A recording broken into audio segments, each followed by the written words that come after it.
Ақ бөкен неге киелі? Адам ата жерге түскенде, оның жүзін бір көруге күллі жануар ынтық болыпты. Солардың арасынан алғаш көрген ақ бөкен екен. Адамды көру үшін Торғай даласынан Жида тауына тоқтамай шауып, 7 күнде жетіпті. Адам ата мен Хауана тау етегіне отау тігіп, тіршілігін бастап жатыр екен. Ақ бөкеннің тұяғы тасқа қажалып, шаршап шалдығып, ақ отауға жеткенде сүрініп құлайды. Адам оны көріп үйіне әкеледі. Аузына інжір жапырағын береді. Мейірленіп, тұмсығынан сипайды. Пайғамбардың аяулы алақаны тиген соң, киіктің тұмсығына сымбат бітеді. Екі танауы желбіреп, көзі мөлдіреп шыға келеді.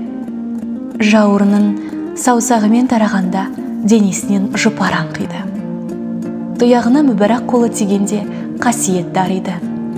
Желден желгір болады.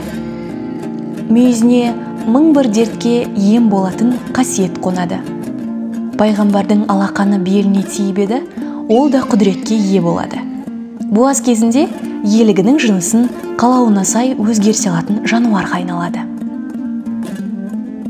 Киіктің арнайы келісіне риза болған Адам ата: «Жануарым, бұйымтайың болса айт.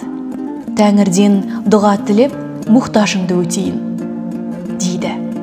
Сонда ақ бөкен: «Төлдегенде құралайым шыбын шіркейге жем болады.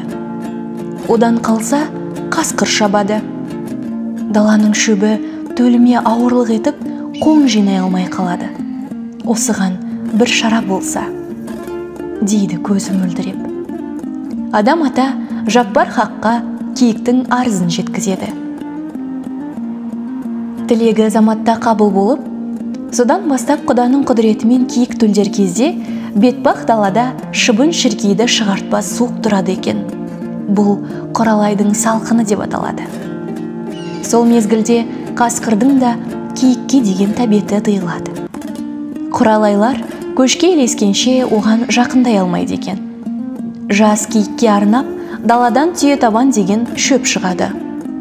Ол тек ақ бөкен төлдер кезде ғана көгеріп, көктеп кішкене лақтарға азық болады деседі. Ақ бөкен Адам атаны көріп, қолынан жем жеп, мұраты орындалған соң сарыарқаға қайтпақшы болады. Сол кезде Адам ата оған өзінің ақ батасын береді.